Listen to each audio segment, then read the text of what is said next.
This book is a love letter to leaders around the world who find themselves having to steer their people through the storm of uncertainty and change.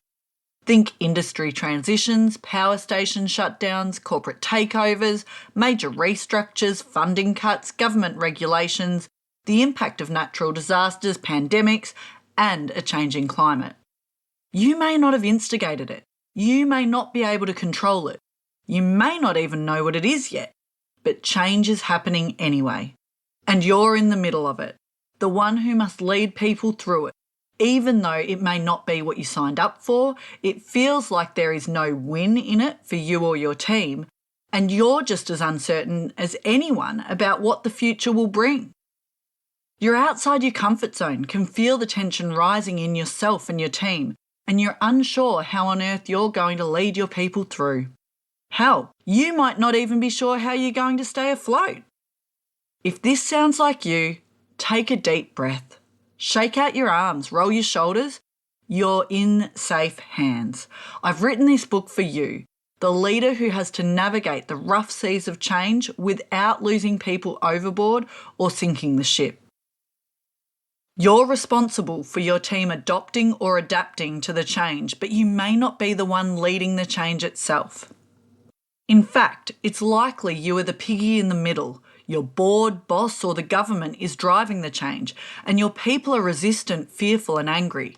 Perhaps you're even resistant, fearful, and angry too. You want to yell, "Don't shoot the messenger," every time you have to deliver more change news, and you're copying it from above and below. That said, you are a professional. Part of your role as a leader is to not only be the messenger, but to also own the message of change. And even in the face of the challenge change brings, you still need a functioning team. You still have to get the job done, deliver the goals and KPIs, manage performance and behaviour, protect the safety and well-being of your people, and get yourself through with your own health and integrity intact.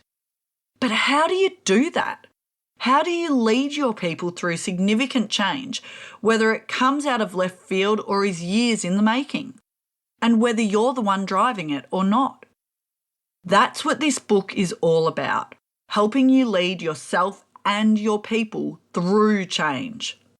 Let me be clear, this is not a book about change project management. It's not about processes, policies, procedures, and Gantt charts. It's about people and how to steer them through the storm of change to calmer waters safely and pointing in the right direction. Less of the head, more of the heart. It's not an academic book, rather it's a practical, plain-speak guide to help you navigate your team through the rough waters in a way that steadies the ship and keeps you on course. Many leaders find themselves the bearers of changed news without ever being taught the foundations of how to lead their people through change. They are essentially set up to fail. While the upper echelons of an organisation will often invest in change management support for themselves, there is a gap in support for the middle management, team leader and coordinator level who actually have to get the change across the line. There is also a gap in the advice and support available for those facing change that is not of their own design or is out of their control. It is those gaps that this book seeks to address. I don't need to know the exact change you're going through to teach you the principles that will help you through. This book is about the foundational communication, leadership and people skills you need to support your team through any change, be it big or small. It's about feelings and emotions, but not in a light, fluffy way. It will show you how to work with and respond to the feelings of your people in a way that allows you to influence, motivate and unite your team.